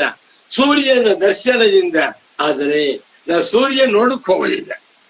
ಬಿಡ್ರಿ, ಸೂರ್ಯ ದಿನ ಹುಡ್ತಾನೆ, ದಿನ ನಮ್ಮ ಮನೆ ಮುಂದೆ ಬೆಳಗ್ತಾನೆ. ನಮ್ಮನೆ ಪೂರ್ವ ದಿಕ್ಕಿಗಿದೆ. ಪ್ರತಿ ದಿವಸ 6 ಗಂಟೆಗೆ ದರ್ಶನ ನಾವೇ ನೋಡುದಿಲ್ಲಪ್ಪ, ಬಾಲ್ ಹಾಕೊಂಡ್ಬಿಡ್ತೀವಿ ಅಂತೇವೆ. ಯಾಕೆ? ಅತಿ ಪರಿಚಯ ಗವಜ್ಞ. ಯಾವುದೇ ವಸ್ತುವಾಗಲಿ ತುಂಬಾ ಹತ್ರ ಇದ್ದು ಬಿಟ್ರೆ ಅವಜ್ಞ, ತಿರಸ್ಕಾರ ಭಾವನೆ ಬಂದ್ಬಿಡುತ್ತೆ. ಆದ್ದರಿಂದಲೇ ಒಂದ್ ಮಾತು ಹೇಳ್ತಾ ಇದ್ದು ಪೂಜ್ಯ ಸದ್ಗುರುಗಳು ರಸಿಕರು, ನಡಪ ಮಗು, ಯಾವ ಶಿಷ್ಯರನ್ನು ಹತ್ತಿರದಲ್ಲಿ ಇಟ್ಕೋಬಾರ್ದು ಅನ್ನೋದು. ಶಿಷ್ಯರು ಗುರುವಿಗೆ ಹತ್ರ ಇದ್ದು ಬಿಟ್ರೆ ಸರಿಗೆ ಜಾಸ್ತಿ ಆಗ್ಬಿಟ್ಟು ಗುರುತ್ವವನ್ನು ಮರೆತು ಬಿಡ್ತಾರ, ಭಕ್ತಿ ಹೊರಟೋಗುತ್ತೆ. ಆದ್ದರಿಂದಲೇ ಕೃಷ್ಣ ಏನ್ ಮಾಡ್ತಾ ಇದ್ದಂತೆ ಅಂದ್ರೆ, ಕೃಷ್ಣನ ಕಥೆ ಹೇಳ್ತಾ ಇದ್ರು ಪೂಜ್ಯ ಸದ್ಗುರು, ತಮಾಷೆ ಹೇಳೋರು. ಯಾವಾಗ್ಲೂ ಗೋಪಿಕಾಸ್ತ್ರೀಯರ ಹತ್ರ ಇರ್ತಾ ಇದ್ದ. ಗೋಪಿಕಾಸ್ತ್ರೀಯರಿಗೆ ಕೃಷ್ಣನಲ್ಲಿ ತುಂಬಾ ಪ್ರೀತಿ ಭಕ್ತಿ ಇರ್ತಾ ಇತ್ತು. ಎಷ್ಟೋ ಸಲ ಅಯ್ಯೋ ನಮ್ ಗಂಡ ತಾನೆ ಕೃಷ್ಣ, ನಮ್ಮ ತಾನೆ ಅನ್ಕೊಂಡು ಗಂಡ ಅಲ್ವಾ ಪ್ರೀತಿಯಿಂದ ನೋಡ್ತಾ ಇದ್ರು. ಕೆಲವು ಸಲ ತಿರಸ್ಕಾರ ಭಾವನೆ. ಅದನ್ನ ನೋಡಿ ಕೃಷ್ಣ ಏನ್ ಮಾಡ್ತಾ ಇದ್ದಂತೆ, ಆಗಾಗ್ಗೆ ಮರೆಯಾಗ್ಬಿಡ್ತಾ ಇದ್ದ. 1 ವಾರ ದರ್ಶನ ಇಲ್ಲ. ಕೃಷ್ಣ ಬಾಪ್ಪ ಬಾಪ್ಪ ಅಂತ ಕರೀತಾ ಇದ್ರು, ಮಾತಾಡ್ತಾ ಇದ್ರು, ದರ್ಶನ ಕೊಡ್ತಾ ಇದ್ದಿಲ್ಲ. ಎಲ್ಲಾ ಗೋಪಿಕಾ ಸ್ತ್ರೀಯರ ಮನಸ್ಸಿನಲ್ಲಿ ಕೃಷ್ಣನನ್ನ ನೋಡ್ಬೇಕು, ಅವನ ಸೇವೆ ಮಾಡಬೇಕು ಅನ್ನುವಂತ ತೀವ್ರತೆ ಬಂದಾಗ ದರ್ಶನ ಕೊಡ್ತಾ ಇದ್ದ ಅಂತ ಹೇಳ್ತಾ ಇದ್ರು. ಆದ್ದರಿಂದ ಜ್ಞಾನಿಗಳ ಹತ್ತಿರ ಯಾವ ಶಿಷ್ಯರನ್ನು ಇಟ್ಕೊಳ್ಬಾರ್ದು. ಗುರುಗಳ ಹತ್ರ ಶಿಷ್ಯ ಬರಬೇಕು. ಹಾಗೆ ಜೊತೆಯಲ್ಲಿ ಇದ್ದು ಬಿಟ್ರೆ ಗುರುಗಳಿಗೇನ್ ತೊಂದರೆ ಇಲ್ಲ. ಆ ಶಿಷ್ಯರ ಮನಸ್ಸಿನಲ್ಲಿ ಗುರುಗಳ ಬಗ್ಗೆ ಭಕ್ತಿ ಗೌರವ ಕಮ್ಮಿ ಆಗುತ್ತೆ ಅಂತ ಹೇಳ್ತಾ ಇದ್ರು. ಆದ್ರಿಂದಲೇ ಯಾರೇ ಬಂದರೂ ಗುರು ಹತ್ರ ಸೇರಿಸ್ತಾ ಇತ್ತಿಲ್ಲ. ನಾಳೆ ಬನ್ನಿ, ನಾಡಿ ಬನ್ನಿ ಅಂತ ಹೇಳ್ಬಿಡ್ತಾ ಇದ್ರು. ನನ್ನನ್ನು ಮಾತ್ರ ಹತ್ರ ಇಲ್ಲೇ ಇರೋ, ಹೋಗ್ಬೇಡ, 10 ನಿಮಿಷ ಕಾಲ ಎಲ್ಲಿಗೆ ಹೋಗಿದ್ದೆ ಅಂತ ಹೇಳ್ತಾ ಇದ್ರು. ನೀನು ಚಿಕ್ಕ ಮಗು, ಹಿಂಗಾತ ಇನ್ನೂ ಬುದ್ಧಿ ಬಲ್ತಿಲ್ಲ, ಆದ್ರಿಂದ ಜೊತೆಯಲ್ಲೇ ಇಟ್ಕೋತೇನೆ ಅಂತ ಹೇಳ್ತಾ ಇದ್ರು. ಯಾಕೆ ಹೇಳ್ತೇನೆ? ಸೂರ್ಯ ಭಗವಂತನಿಗಿಂತ ದೊಡ್ಡ ದೇವರು ಬೇಕೇನ್ರಿ? ಸೂರ್ಯನಿಗಿಂತ ಧರ್ಮಸ್ಥಳ ಮಂಜುನಾಥ ಸ್ವಾಮಿಯಾಗಲಿ, ಸೂರ್ಯನಿಗಿಂತ ತಿರುಪತಿ ವೆಂಕಟೇಶ್ವರ ಸ್ವಾಮಿಯಾಗಲಿ, ಸೂರ್ಯನಿಗಿಂತ ಅಯ್ಯಪ್ಪ ಭಗವಂತನಾಗಲಿ, ಸೂರ್ಯನಿಗಿಂತ 12 ಜ್ಯೋತಿರ್ಲಿಂಗಗಳಾಗಲಿ, ಸೂರ್ಯನಿಗಿಂತ ಶ್ರೀಕಂಠೇಶ್ವರನಾಗಲಿ ಬೇರೆ ಇದಾರಿಗೆ. ಸೂರ್ಯನಲ್ಲಿ ಎಲ್ಲಾ ದೇವತೆಗಳು ಸೇರುತ್ತಾರೆ. ಅಂತ ಸೂರ್ಯ ಹೇಗಿದ್ದ, ದಿನಾ ದರ್ಶನ ಕೊಡ್ತಾನೆ. ನೋಡಿ, ನಾಳೆಯಿಂದ ಸೂರ್ಯನ ದರ್ಶನ ಮಾಡ್ಬೇಕಾದ್ರೆ 1 ತಿಂಗಳು ಮುಂಚೆ ಟಿಕೆಟ್ ಬುಕ್ ಮಾಡ್ಬೇಕು ಅಂತ ಆಗ್ಬಿಟ್ರೆ, 1 ಟಿಕೆಟ್ 1 ಲಕ್ಷ ರೂಪಾಯಿ. ಸೂರ್ಯನ ದರ್ಶನ ಮಾಡ್ಬೇಕಾದ್ರೆ ಅಂತ ಆಗಿಬಿಟ್ರೆ ತುಂಬಾ ಜನ ಬರ್ತಾರೆ. ಟಿಕೆಟ್ ಅಂತ ಮಾಡಿದ್ರೆ ಜನ ಬರ್ತಾರೆ, ಫ್ರೀ ಅಂತ ಮಾಡಿ ಜನ ಬರೋದಿಲ್ಲ. ನನ್ನ ಪರಮ ಪೂಜ್ಯ ಸಚ್ಚಿದಾನಂದೇಂದ್ರ ಸರಸ್ವತಿ ಸ್ವಾಮೀಜಿಯವರು ಉಪನ್ಯಾಸ ಮಾಡ್ತಾ ಇದ್ರು, ಫ್ರೀ. ಪಾಠ ಪ್ರವಚನ ಮಾಡ್ತಾ ಇದ್ರು, ಫ್ರೀ. ಪುಸ್ತಕ ಬರೀತಾ ಇದ್ರು, ಫ್ರೀ. ಜನಗಳು ಬರ್ತಾ ಇತ್ತಿಲ್ಲ. ಇನ್ನೆಲ್ಲೋ ಒಂದ್ ಕಡೆ ಕ್ಯಾಂಪ್ ಮಾಡ್ತೇವೆ, 1 ವಾರ ಕ್ಯಾಂಪ್, 5,000 ರೂಪಾಯಿ ಅಂದ್ರೆ ಅಲ್ಲಿ ಬುಕ್ ಮಾಡಕ್ ಹೋಗ್ತಾನೆ. ಮನುಷ್ಯನ ಸ್ವಭಾವವೇನು? ಯಾವುದು ಫ್ರೀ ಆಗಿದೆಯೋ ಅದಕ್ಕೆ ಬೆಲೆ ಇಲ್ಲ, ಯಾವುದು ಸ್ವಲ್ಪ ಕಾಸ್ಟ್ಲಿ ಆಗಿದೆಯೋ ಅದಕ್ಕೆ ಬೆಲೆ. ಇದನ್ನು ಕಂಡ್ರೆ ನನಗೆ ಮಾನ್ಯ ಸದ್ಗುರು ಭಕ್ತರು, ಆತ್ಮೀಯ ಸನ್ಮಿತ್ರರು ಆಗಿರುವಂತಹ ವೇದಾಂತಿಗಳಾದ ಸಂಜೀವ ಮೂರ್ತಿ ಹೇಳ್ತಿರ್ತಾರೆ, ದಯವಿಟ್ಟು ನೀವು ಪುಸ್ತಕ ಫ್ರೀಯಾಗಿ ಕೊಡಬೇಡಿ. ಫ್ರೀಯಾಗಿ ಕೊಟ್ರೆ ಅಲ್ಲಲ್ಲಿ ಇಟ್ಬಿಡ್ತಾರೆ, ಬೆಲೆ ಬರುದಿಲ್ಲ, 10 ರೂಪಾಯಿ ಆದ್ರೂ ತಗೊಳ್ಳಿ ಅಂತಾರೆ. ನಾನು ಹೂ ಅಂತ ಹೇಳ್ಬಿಟ್ಟು ಫ್ರೀಯಾಗಿ ಕೊಡ್ತೇನೆ. ನನ್ನ ಸ್ವಭಾವವೇನು?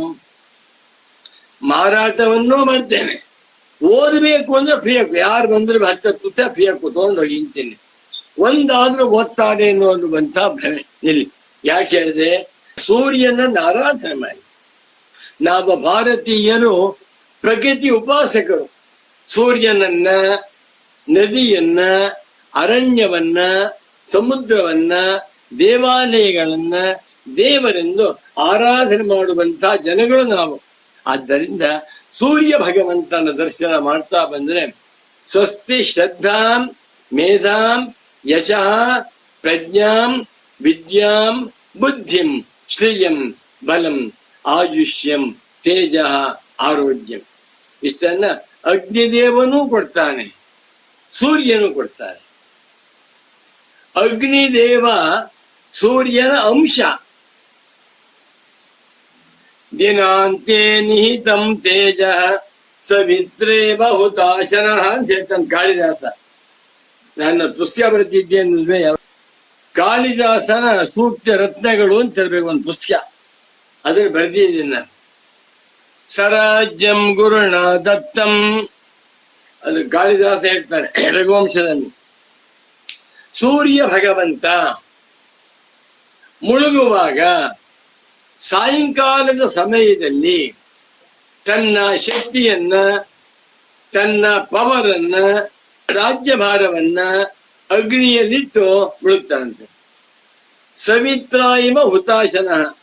ಸವಿತ್ರು ಒಂದು ಸೂರ್ಯ, ಹುತಾಶನ ಎಂದರೆ ಬೆಂಕಿಯಲ್ಲಿ ತನ್ನೆಲ್ಲ ಸಾಮರ್ಥ್ಯವನ್ನು ಇಟ್ಟುಬಿಟ್ಟು ಮುಳುಗ್ತಾನೆ. ಪುನಃ ಬೆಳಗಾಯ್ತು. ಬೆಂಕಿಯಿಂದ ಶಕ್ತಿ ತಗೊಳ್ತಾ ಅಂದ್ಮೇಲೆ ಬೆಂಕಿಗಾಗಲಿ ವಿದ್ಯುತ್ ಶಕ್ತಿಗಾಗಲಿ ಇರುವಂತಹ ಶಕ್ತಿ ಸೂರ್ಯನಿಂದ ಬಂದಿದೆ. ಅಂತಹ ಸೂರ್ಯನನ್ನ ಯಾರು ಬೇಕಾದ್ರೂ ನೋಡುವುದ. ಬೆಂಕಿ ಅಪಾಯ, ಗ್ಯಾಸ್ ಅಪಾಯ, ಆದರೆ ಸೂರ್ಯ ಅಪಾಯವಿಲ್ಲ. ಚಿಕ್ಕ ಮಕ್ಕಳು, ಹುಟ್ಟಿದ ಮಗು ಇನ್ನು 5 ದಿವಸ 6 ದಿವಸವಾಗಿದೆ, ಜಾಂಡೀಸ್ ಅಂತ ಆಗುತ್ತಂತೆ. ಅದಕ್ಕೆ ಏನ್ ಮಾಡ್ಬೇಕಪ್ಪ ಅಂದ್ರೆ ಬಿಸಿಲು ಹಾಕಿ ಹಿಂತಾರೆ ನೋಡಿ. ಹುಟ್ಟಿದ ಮಗುವಿಗೆ ಅನುಗ್ರಹ ಮಾಡುವಂತಹ ಮಹಾತ್ಮ ಸೂರ್ಯ. ಇನ್ನು ಸೂರ್ಯೋಪಾಸಕರು, ಅದೊಂದು ಪುಸ್ತಕನೇ ಬರೆದಿದ್ದೇನೆ. ಪುಸ್ತಕಕ್ಕೆ ಹೆಸರು ಸೂರ್ಯೋಪಾಸನ ಅಂತ ಕಾಣ. ಸೂರ್ಯ ನಮಸ್ಕಾರ ಉಪಾಸನ ಪುಸ್ತಕ ಬರೆದಿದ್ದೇನೆ. ಇದೆಲ್ಲ ಯಾಕೆ ಹೇಳ್ತಾ ಇದ್ದೇನೆ? ಅಂತಹ ಸೂರ್ಯ ಭಗವಂತ ಪ್ರಪಂಚದಲ್ಲಿರುವ ಎಲ್ಲ ಮಾನವರ ಸಂಪತ್ತು. ಭಾರತೀಯರ ಸಂಪತ್ತಲ್ಲ, ಅಮೆರಿಕನ್ನರ ಸಂಪತ್ತಲ್ಲ, ರಷ್ಯನ್ನರ ಸಂಪತ್ತಲ್ಲ, ಬ್ರಿಟಿಷರ ಸಂಪತ್ತಲ್ಲ. 1,000 ಕೋಟಿ ಮಾನವರು ಕೂಡ ಸೂರ್ಯ ಭಗವಂತನನ್ನ ನೋಡಿ ನಮಸ್ಕಾರವನ್ನು ಮಾಡಿ ಆರೋಗ್ಯ ಸಂಪತ್ತನ್ನ, ಆಯುಷ್ಯ ಸಂಬಂಧ ಹೊಂದಬಹುದು. ಇಲ್ಲಿ ಯಾಕೆ ಹೇಳಿದ್ರೆ ಆ ಸೂರ್ಯನನ್ನ ಯಾರು ಇನ್ನ ಬೆಳಗ್ತಾ ಇಲ್ಲ ಅಂತೇವೆ. ಜನ ಇದೆ ಬೆಳಗ್ತಾನೆ ಅಂತೆ. ಬೆಳಗುತ್ತಾನೆ ಎನ್ನುವಾಗಲೂ ಬೆಳಗುತ್ತಿಲ್ಲ ಎನ್ನುವಾಗಲೂ ಸೂರ್ಯನಲ್ಲಿ ಯಾವ ವಿಕಾರವೂ ಇಲ್ಲ. ಅದೇ ರೀತಿ ಮುಂದೆ ಹೇಳ್ತಾರೆ. ಮುಂದೆ 66ನೇ ಶ್ಲೋಕದಲ್ಲಿ ಮುಂದೆ ನೋಡೋಣ. ಭಾಷ್ಯ ಓದ್ತಾ ಇದ್ದ ಗುರು ವ್ಯಾಖ್ಯಾನ ಈಗ. ತದವಸ್ಥಾಯೇವ ಶುಭ್ರ ಜ್ವಲಂತಿ ನಿಶ್ಚಲ ಚೈವ. ಆ ಇಲ್ಲಿ ಪ್ರಕೃತದಲ್ಲಿ ಇದರಲ್ಲಿ ಜಾತ್ಯಮಣಿಯ ಶಿಖಾ ಪ್ರಭಾ ಬೆಳಗುತ್ತದೆ ಎಂದು ಹೇಳಲ್ಪಡುವಾಗಲೂ ಬೆಳಗುತ್ತಿಲ್ಲ ಎನ್ನುವಾಗಲೂ ಕೂಡ ಒಂದೇ ರೂಪದಿಂದ ಇದೆ. ತೇಷಾಂ ಅಸನ್ನಿಧೌ ತೇಷಾಂ ಘಟಾದೀನಾಂ ಅಸನ್ನಿಧೌ ಲತಾನ್ವನಕ್ಕೀತಿ ಭಣ್ಯತೆ. ಇವಾಗ ಕನ್ನಡಿ ಶಾಂತವಾಗಿದೆಯಪ್ಪ, ಯಾವ ಆಯಾಸವೂ ಇಲ್ಲ ಪಾಪ, ಸುಸ್ತಿಲ್ಲ ಅದಕ್ಕೆ ಅಂತೇವೆ. ಸುಸ್ತೇನು ನೋಡಿ, ಗುರುಗಳು ತುಂಬಾ ಹೇಳ್ತಾ ಇದ್ರು. ಸೂರ್ಯೋಪಾಸಕರು ಪೂಜ್ಯ ಸದ್ಗುರುಗಳು ಬಿಲಾ ಸರ್ಪಸ್ಯ ನಿರ್ಯಾಣೆ ಸೂರ್ಯೋ ಯದ್ವತ್ ಪ್ರಕಾಶಕ. ಉಪದೇಶ ಶಾಸ್ತ್ರೀ ವಾಕ್ಯ. ಸೂರ್ಯ ಬೆಳಗ್ತಾ ಇದ್ದಾನೆ, ಅದೊಂದು ಬಿಲ ಹುತ್ತಾ ಇದೆ, ಹುತ್ತವನ್ನು ಬೆಳಗ್ತಾ ಇದ್ದಾನೆ. ಆ ಹುತ್ತದಿಂದ ಬಿಲದಿಂದ ಒಂದು ನಾಗ ಹೊರಗಡೆ ಬಂತು, ಅಡಿಷನಲ್ ಆಯ್ತು. ಮೊದಲು ಹುತ್ತವನ್ನು ಮಾತ್ರ ಬೆಳಗ್ತಾ ಇದ್ದ, ಈಗ ಹುತ್ತ ಪ್ಲಸ್ ನಾಗರಹ ಎರಡನ್ನು ಬೆಳಗ್ತಾ ಇದ್ದಾನೆ. ಇನ್ನೊಂದು ನಾಗರಹ ಒಳಗಡೆ ಹೋಯ್ತು, ಅದನ್ನು ಬೆಳಗ್ತಾ ಇದ್ದಾನೆ. ಏನಾದ್ರೂ ವ್ಯತ್ಯಾಸ ಉಂಟೆ? ಬಹಳ ಸಂತೋಷವಾಗುತ್ತೆ. ಹಳೆ ಕಾಲದ ತಾಯಂದಿರು ಸೂರ್ಯನ ಬಿಸಿಲಿನಲ್ಲಿ ಅರಳು ಸಂಡಿಗೆ, ಆಮೇಲೆ ಉದ್ದಿನ ಸಂಡಿಗೆ, ಅಕ್ಕಿ ಸಂಡಿಗೆ ಅಂತೆಲ್ಲ ಮಾಡಿಬಿಟ್ಟು ಬಿಸಿಲಲ್ಲಿ ಇಡ್ತಾ ಇದ್ರು. ಗುರುಜಿ ಹೇಳ್ತಾ ಇದ್ರು, ಯಾರು ಅಂಗಡಿಯಿಂದ ತರ್ತಾ ಇತ್ತಿಲ್ಲ. ಹಪ್ಪಳ ಸಂಡಿಗೆಗಳನ್ನು ಮಾಡಿಬಿಟ್ಟು ಬಿಸಿಲಿಗೆ ಇಟ್ಬಿಟ್ರೆ, ಬೆಳಿಗ್ಗೆ ಇಟ್ಬಿಟ್ರೆ ಸುಮಾರು 10 ಗಂಟೆಗೆ 4 ಗಂಟೆಗೆ ಒಣಗ್ತಾ ಇತ್ತು. ಏನು ಮಾಡಿದ ಸೂರ್ಯನು ಸಂಡಿಗೆಯನ್ನ ಚೆನ್ನಾಗಿ ಒಣಗಿಸಿದ ಅಂತ ಹೇಳ್ತೇವೆ. ಹಸಿ ಸೌದೆ ನೀರು ಹಿಡಿತಾ ಇದೆ, ಬಿಸಿಲಿಗೆ ಹಾಕ್ಬಿಟ್ರೆ 1 ವಾರ ಒಣಗೋಗುತ್ತೆ. ಸೂರ್ಯನು ಸಂಡಿಗೆಯನ್ನು ಒಣಗಿಸುತ್ತಾನೆ, ಸೌದೆಯನ್ನು ಒಣಗಿಸುತ್ತಾನೆ, ಪುಟ್ಟ ಮಗುವಿಗೂ ಶಾಖವನ್ನು ಕೊಡ್ತಾನೆ, ಸನ್ಯಾಸಿಗಳಿಗೂ ಕೊಡ್ತಾನೆ, ಅರಮನೆಯನ್ನು ಬೆಳಗ್ತಾನೆ, ಸ್ಮಶಾನವನ್ನು ಬೆಳಗ್ತಾನಲ್ವೇ. ಸೂರ್ಯನಿಗಿಂತ ದೊಡ್ಡ ಬ್ರಹ್ಮಜ್ಞಾನಿ ಬೇಕೆ? ನಮ್ಮ ಭಾರತೀಯ ಸಂಸ್ಕೃತಿಯಲ್ಲಿ ಸೂರ್ಯನನ್ನ ಸೂರ್ಯ ದೇವ ಅಂತ ನಾವು ಕರಿತೇವೆ. ಸೂರ್ಯ ಗ್ರಹ ಸಾಕು, ಸೂರ್ಯನ ಬಗ್ಗೆ ಜಾಸ್ತಿ ಬೇಡ. ಪದಾರ್ಥಗಳು ಇದ್ದರೂ ಬೆಳಗುತ್ತಾನೆ, ಪದಾರ್ಥಗಳು ಇಲ್ಲದೆ ಇದ್ದರೂ ತಾನು ಬೆಳಗ್ತಾ ಇದ್ದಾನೆ. ಬೆಳಗುತ್ತಾನೆ ಅಂತಂದು ತಾನೇ ತಾನಾಗಿ ಬೆಳಕಾಗಿದ್ದಾನೆ ಅಂತಂದು ಗುರೂಜಿ ಹೇಳ್ತಾ ಇದ್ರು ನನಗೆ. ಸೂರ್ಯ ವಸ್ತೂನಿ ಪ್ರಕಾಶಯತಿ, ಒಂದು ವಸ್ತೂನಾಂ ಅಭಾವೇ ಸೂರ್ಯ ಸ್ವಯಮೇವ ಪ್ರಕಾಶತೆ. ಅಲ್ಲಿ ಪ್ರಕಾಶತೆ ಅಂದ್ರೆ ಶೈನ್ಸ್, ಪ್ರಕಾಶಯತಿ ಅಂತಂದ್ರೆ ಶೈನ್ಸ್ ಅಪಾನ್. ಪದಾರ್ಥಗಳು ಇದ್ದರೆ ಪದಾರ್ಥಗಳನ್ನ ಬೆಳಗುತ್ತಾನೆ ವ್ಯವಹಾರ. ಯಾವ ಪದಾರ್ಥ ಇಲ್ಲದೆ ಹೋದರೆ ತನ್ನ ಪಾಡಿಗೆ ಬೆಳಗ್ತಾ ಇರ್ತಾನೆ. ನಮಗೆ ಸೂರ್ಯನು ತಾನೇ ತಾನಾಗಿ ಬೆಳಗುತ್ತಾನೆ ಎನ್ನುವಂತ ಅನುಭವವಾಗುವುದು ಎಲ್ಲಿ ಗೊತ್ತಾ? ಫ್ಲೈಟ್ ನಲ್ಲಿ, ಏರೋಪ್ಲೇನ್ ನಲ್ಲಿ ಬೆಂಗಳೂರಿನಿಂದ ಪ್ರಯಾಗರಾಜ ಅಥವಾ ಅಯೋಧ್ಯೆಗೆ ಹೋಗ್ಬೇಕು. ಸುಮಾರು 2000 ಕಿಲೋಮೀಟರ್, 2-3 ಗಂಟೆ ಆಗುತ್ತೆ. ಹೋಗುವಾಗ ನೋಡಿ, ಕನ್ನಡಿ ನೋಡಿದ್ರೆ ಯಾವ ಪದಾರ್ಥಗಳು ಇಲ್ಲ. ಸುಮಾರು 60,000 ಅಡಿ ಮೇಲ್ಗಡೆಯಲ್ಲಿ ಪರ್ವತ ಇಲ್ಲ, ಎಂಥದ್ದು ಇಲ್ಲ. ಅಲ್ಲಿ ಸೂರ್ಯ ನಿಧಾನೆ ಅಂತಲೇ ಗೊತ್ತಾಗುವುದಿಲ್ಲ. ಸೂರ್ಯನಿಂದ ಬೆಳಗಲ್ಪಡುವಂತಹ ಪದಾರ್ಥಗಳು ಇಲ್ಲದ್ದರಿಂದ ಭೂಮಿ ಹತ್ತ ಬರ್ತಾ ಇದ್ದಾಗೆ ಬೆಂಗಳೂರು ಬಂತು, ಅರಮನೆ ಕಾಣ್ತು, ವಿಧಾನಸೌಧ ಕಾಣ್ತು ಅಂದ್ರೆ ಆಗ ಪದಾರ್ಥ ಬೆಳಗುತ್ತಾನೆ ಅಂತ. ಸೂರ್ಯನಲ್ಲಿ ತಾನೇ ತಾನಾಗಿ ಬೆಳಗುವಾಗಲೂ ಪದಾರ್ಥಗಳನ್ನ ಬೆಳಗುವಾಗಲೂ ನೋಚಿ ಯದವಸ್ಥಾ ಏವ ಸೂರ್ಯ ಪದಾರ್ಥಾನ್ ವ್ಯನಕ್ತೀತಿ ಭಣ್ಯತೆ ಸಯೇ ತದವಸ್ಥ ಏವ ಸೂರ್ಯ ಪದಾರ್ಥಾನ್ ನ ಪ್ರಕಾಶಯತಿ ಇತಿ ಭಣ್ಯತೆ. ಯಥಾ ಆತ್ಮನ್ಗೂ ಹಾಗೆ. ಮುಂದಿನ ಶ್ಲೋಕ ತುಂಬಾ ಚೆನ್ನಾಗಿದೆ, ಇದು ದೃಷ್ಟಾಂತವಾಯಿತು.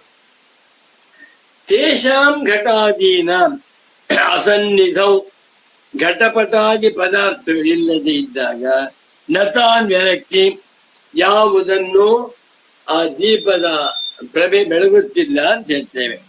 ನವ್ಯಂಜನ ಸಮಯೇ ಕೇನಚಿತ್ ವ್ಯಾಪಾರೇಣ ನೂತ್ನತೆಯ ವಿಕಾರವತಿ ಪ್ರಭಾ ಇತ್ಯಭಿಪ್ರಾಯ. ಸ್ತ್ರೀಲಿಂಗ, ವಿಕಾರವಾನ್ ಪುಲ್ಲಿಂಗ, ವಿಕಾರವತ್ ನಪುಂಸಕಲಿಂಗ, ವಿಕಾರವತಿ ಸ್ತ್ರೀಲಿಂಗ. ಎಷ್ಟು ಚೆನ್ನಾಗಿ ಬರೀತಾರೆ. ವ್ಯಂಜನ ಸಮಯೇ, ವಿ ಅಂಜನ, ವ್ಯಂಜನ ಅಂದ್ರೆ ಶೈನಿಂಗ್ ಅಪಾನ್, ಪದಾರ್ಥಗಳನ್ನ ರಿವೀಲಿಂಗ್, ಬೆಳಗುವ ಸಮಯದಲ್ಲಿ ಕೇನಚಿತ್ ವ್ಯಾಪಾರೇಣ, ಸ್ವಲ್ಪ ಜಾಸ್ತಿ ವ್ಯಾಪಾರವಾಗಿ, ಜಾಸ್ತಿ ಆಯಾಸವಾಗಿ, ನೂತನತೆಯ ಹೊಸದಾಗಿ ಸೂರ್ಯನು ವಿಕಾರಗೊಳ್ಳುವುದಿಲ್ಲ. ಬಾಬಾ, ಓ ಜಾಸ್ತಿ ಪದಾರ್ಥ ಬಂದ್ಬಿಟ್ರಪ್ಪ, ಅದನ್ನ ಜಾಸ್ತಿ ಕಷ್ಟ ಬೆಳಗಬೇಕು ಅಂತ ಸೂರ್ಯ ಏನಿಲ್ಲ. ಸಮುದ್ರವನ್ನ ಬೆಳಗುತ್ತಿರುವಾಗ ಸೂರ್ಯನಿಗೆ ಆಯಾಸವಿಲ್ಲ. ಯಾಕೆ? ಒಂದೇ ಪದಾರ್ಥ, ಬರೀ ಸಮುದ್ರ ಸಮುದ್ರ ಸಮುದ್ರ. ಅದೇ ಮೈಸೂರನ್ನು ಬೆಳಗುವಾಗ ಅಲ್ಲಿ ಸುಮಾರು 30 ಜನ ಇದ್ದಾರೆ, ಸ್ವಲ್ಪ ಸೂರ್ಯನಿಗೆ ಆಯಾಸವಾಗುತ್ತೆ. ಬೆಂಗಳೂರಿನ ಬೆಳಗುವಾಗ ಡಬ್ಬಲ್ ಆಯಾಸವಾಗುತ್ತೆ, ಯಾಕೆ 1 ಕೋಟಿ ಜನ ಇದ್ದಾರೆ. ಡೆಲ್ಲಿ ಬೆಳಗ್ಬೇಕಾದ್ರೆ 1.25 ಕೋಟಿ ಜನ ಇದೆ, ಆಯಾಸವಾಗುತ್ತೆ. ಎಷ್ಟೇ ಪದಾರ್ಥಗಳು ಜಾಸ್ತಿ ಇದ್ದರೋ, ಯಾವ ಪದಾರ್ಥವಿಲ್ಲದಿದ್ದರೂ ಕೂಡ ಸೂರ್ಯನ ಬೆಳಕಿನಲ್ಲಿ ಯಾವ ವ್ಯತ್ಯಾಸವಿಲ್ಲ, ಯಾವ ಬದಲಾವಣೆ ಇಲ್ಲ. ಅದೇ ರೀತಿಯಲ್ಲಿ ಆತ್ಮನಲ್ಲಿಯೂ ಬದಲಾವಣೆ ಇಲ್ಲ. ಆ ವಾಕ್ಯ ಓದ್ತೇನೆ ನೋಡಿ, 66ನೇ ಶ್ಲೋಕ. ತತ್ರ ಚ ಸರ್ವಧಿ ವ್ಯಂಜಕಸ್ತದ್ವತ್ ಪರಮಾತ್ಮ ಪ್ರದೀಪಕಃ ಸಂಯಜ್ಯ ಸನ್ನಿಧಾನೇಷು ಧೀವೃತ್ತೀನಾಮ ವಿಕ್ರಿಯಃ. ನಮೋ ನಮಃ ಸಚ್ಚಿದಾನಂದೇಂದ್ರ ಸರಸ್ವತಿ ಸದ್ಗುರು ಪಾದುಕಾಭ್ಯಾಂ. ನಮೋ ನಮಃ ಶ್ರೀ ಶ್ರೀ ಸುರೇಶ್ವರಾಚಾರ್ಯ ಸದ್ಗುರು ಪಾದುಕಾಭ್ಯಾಂ. ಚೆನ್ನಾಗಿದೆ. ಒಂದ್ ಕಡೆ ಸುರೇಶ್ವರಾಚಾರ್ಯರು, ಮತ್ತೊಂದ್ ಕಡೆ ಸಚ್ಚಿದಾನಂದೇಂದ್ರ ಸರಸ್ವತಿ ಯತಿಪುಂಗವರು, ಇಬ್ಬರು ಬರ್ತಾ ಇದ್ದಾರೆ. ಇಬ್ಬರು ಜ್ಞಾನಿಗಳು, ಇಬ್ಬರು ಮಹಾ ತೇಜಸ್ವಿಗಳು, ಇಬ್ಬರು ಶ್ರೋತ್ರಿಯರು, ಇಬ್ಬರು ಬ್ರಹ್ಮನಿಷ್ಠರು. ಇಬ್ಬರು ಬರುವಾಗ ನಾನು ಮೊಟ್ಟ ಮೊದಲಿಗೆ ಸಚ್ಚಿದಾನಂದೇಂದ್ರ ಸರಸ್ವತಿ ಸದ್ಗುರುಗಳ ಪಾದ ಪದ್ಮಗಳಲ್ಲಿ ನಮಸ್ಕಾರ ಮಾಡ್ತೇನೆ. ಆಮೇಲೆ ಸುರೇಶ್ವರಾಚಾರ್ಯರಿಗೆ ನಮಸ್ಕಾರ ಮಾಡ್ತೇನೆ. ಇದನ್ನ ಕಂಡು ಸುರೇಶ್ವರಾಚಾರ್ಯರಿಗೆ ತುಂಬಾ ಸಂತೋಷವಾಯ್ತು. ಮಗು ಸುಬ್ರಾಯ ಶರ್ಮಾ, ನೀನ್ ಗುರುಭಕ್ತಿ ಮೆಚ್ಚಿದ್ದೇನಪ್ಪ. ನಾನು ಅನ್ಕೊಂಡಿದ್ದೆ ನಾನು ಶಂಕರಾಚಾರ್ಯರ ಸಾಕ್ಷಾತ್ ಶಿಷ್ಯನಾಗಿ ನೈಷ್ಠ್ಯಮ ಸಿದ್ಧಿ ಬರೆದಿರುವಂತ ಸನ್ಯಾಸಿ. ಮೊದಲು ನನಗೆ ನಮಸ್ಕಾರ ಮಾಡಿ ಆಮೇಲೆ ನಿಮ್ ಗುರು ನಮಸ್ಕಾರ ಮಾಡ್ತೀಯ ಅನ್ಕೊಂಡಿದ್ದೆ. ನೀನ್ ತುಂಬಾ ಬುದ್ಧಿವಂತ. ಮೊಟ್ಟ ಮೊದಲಿಗೆ ನೀನು ಸಾಕ್ಷಾತ್ ಗುರುವಿಗೆ ನಮಸ್ಕಾರವನ್ನು ಮಾಡಿ ಆಮೇಲೆ ನಂಗೆ ನಮಸ್ಕಾರ ಮಾಡ್ತಾ ಇದೀಯಪ್ಪ, ತುಂಬಾ ಸಂತೋಷ ಅಂತ ಆಶೀರ್ವಾದ ಮಾಡ್ತಾರೆ. ಯಾಕೆ ಅಂದ್ರೆ ನೈಷ್ಕರ್ಮ್ಯ ಸಿದ್ಧಿ ಚೆನ್ನಾಗಿದೆ. ಅದನ್ನ ಅರ್ಥ ಮಾಡ್ಕೊಳ್ಬೇಕಾದ್ರೆ ಸಚ್ಚಿದಾನಂದೇಂದ್ರ ಸರಸ್ವತಿ ಸದ್ಗುರುನಂತ ಮಹಾತ್ಮರು ಬೇಕಲ್ವೇ. ನಾನು ಬರೆದಿರುವಂತಹ ನೈಷ್ಕರ್ಮ್ಯ ಸಿದ್ಧಿಯನ್ನ ನೀ ಚೆನ್ನಾಗಿ ಅರ್ಥ ಮಾಡಿಕೊಂಡು ಉಪನ್ಯಾಸ ಮಾಡುವುದಕ್ಕೆ ಕಾರಣ ನಿನ್ನ ಗುರುಗಳಾದ್ರಿಂದ ಮೊಟ್ಟ ಮೊದಲು ನಿನ್ನ ಗುರುಗಳಿಗೆ ನಮಸ್ಕಾರ ಮಾಡಿದೆ, ಆಮೇಲೆ ನಂಗೆ ಮಾಡ್ತಾ ಇದೀಯಪ್ಪ, ನಂಗೆ ತುಂಬಾ ಸಂತೋಷವಾಯ್ತು ಅಂತಾರೆ. ಇದೆಲ್ಲ ನನ್ನ ಭ್ರಮೆ, ಸುಬ್ರಾಯ ಶರ್ಮನ ವೈಯಕ್ತಿಕವಾದಂತ ಅಭಿಪ್ರಾಯ.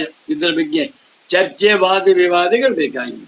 ಇಲ್ಲಿಗೆ ಇವತ್ತಿನ ಪ್ರವಚನವನ್ನ ಸಂಪನ್ನಗೊಳಿಸುತ್ತಾ ನಮೋ ನಮಃ ಸದ್ಗುರು ಪಾದುಕಾಭ್ಯಾಂ.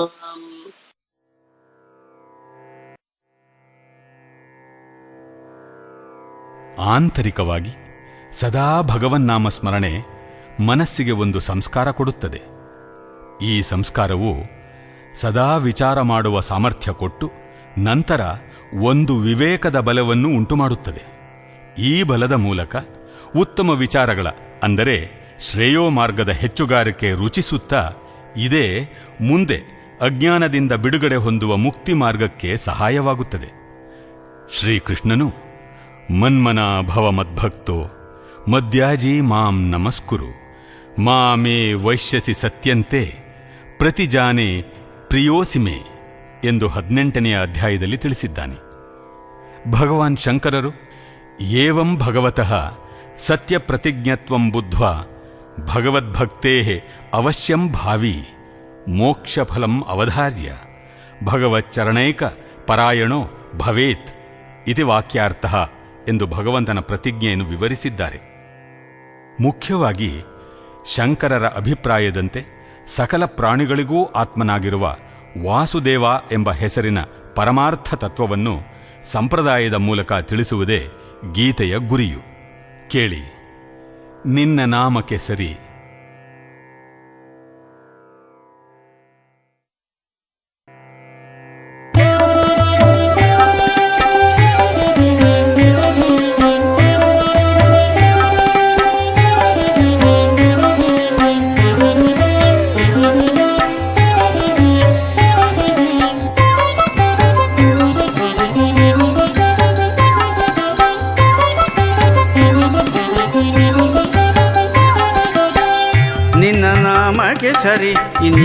ಇನ್ಯಾವುದನು ನಾ ಕಾಣೆ ಎನ್ನ ಜೀವನವಯ್ಯ ನಿನ್ನ ನಾಮ ಹರಿ ನಿನ್ನ ನಾಮ. ನಿನ್ನ ನಾಮಕ್ಕೆ ಸರಿ ಇನ್ನಾವುದನು ನಾ ಕಾಣೆ ಎನ್ನ ಜೀವನವಯ್ಯ ನಿನ್ನ ನಾಮ ಹರಿ ನಿನ್ನ ನಾಮ ಹರಿ ನಿನ್ನ ನಾಮ.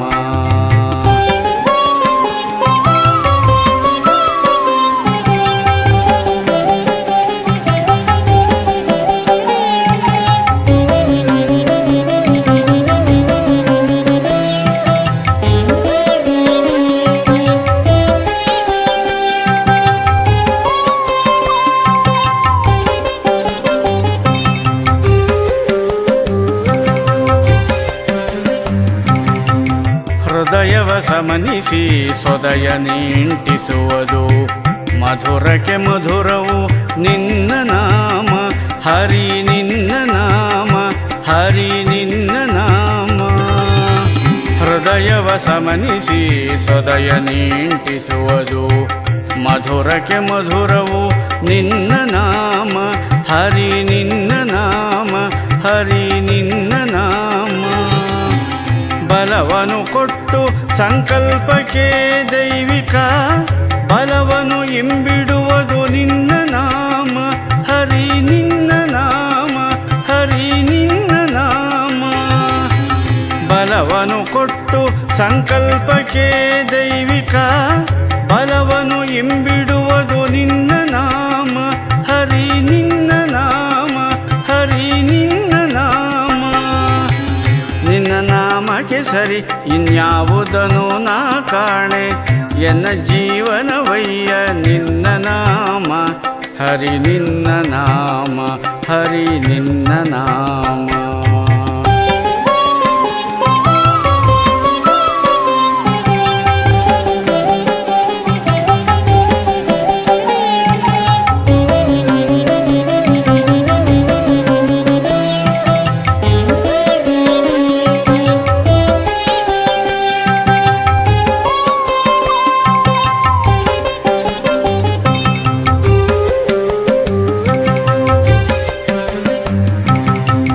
ಚಿತ್ತವ ಬೆಳಗುತ್ತಲಿ ಉತ್ತಮದ ದಿನ ತುಂಬಿ ಕೊಡುತ್ತಿಹ ಬೆಳಕಿದು ನಿನ್ನ ನಾಮ ಗುರುವೆ ನಿನ್ನ ನಾಮ ಗುರುವೆ ನಿನ್ನ ನಾಮ. ಚಿತ್ತವ ಬೆಳಗುತ್ತಲಿ ಉತ್ತಮದ ದಿನ ತುಂಬಿ ಕೊಡುತ್ತಿಹ ಬೆಳಕಿದು ನಿನ್ನ ನಾಮ ಗುರುವೆ ನಿನ್ನ ನಾಮ ಗುರುವೆ ನಿನ್ನ ನಾಮ. ಅಮರನ ಮುಕುತನನು ಅಮಿತಾನಂದನಗೈದು ಕುಣಿಸಿಹ ಶಂಕರವಿದು ನಿನ್ನ ನಾಮ ಗುರುವೆ ನಿನ್ನ ನಾಮ ಗುರುವೆ ನಿನ್ನ ನಾಮ. ಅಮರನ ಮುಕುತನನು ಅಮಿತಾನಂದವಗೈದು ಕುಣಿಸಿಹ ಶಂಕರವಿದು ನಿನ್ನ ನಾಮ ಗುರುವೆ ನಿನ್ನ ನಾಮ ಗುರುವೆ ನಿನ್ನ ನಾಮ. ನಿನ್ನ ನಾಮಕ್ಕೆ ಸರಿ ಇನ್ಯಾವುದನು ನಾ ಕಾಣೆ ಎನ್ನ ಜೀವನವಯ್ಯ ನಿನ್ನ ನಾಮ ಹರಿ ನಿನ್ನ ನಾಮ. ನಿನ್ನ ನಾಮಕ್ಕೆ ಸರಿ ಇನ್ನಾವುದನು ನಾ ಕಾಣೆ ಎನ್ನ ಜೀವನವಯ್ಯ ನಿನ್ನ ನಾಮ ಹರಿ ನಿನ್ನ ನಾಮ ಹರಿ ನಿನ್ನ ನಾಮ ಹರಿ ನಿನ್ನ ನಾಮ ಹರಿ ನಿನ್ನ ನಾಮ ಹರಿ ನಿನ್ನ ನಾಮ.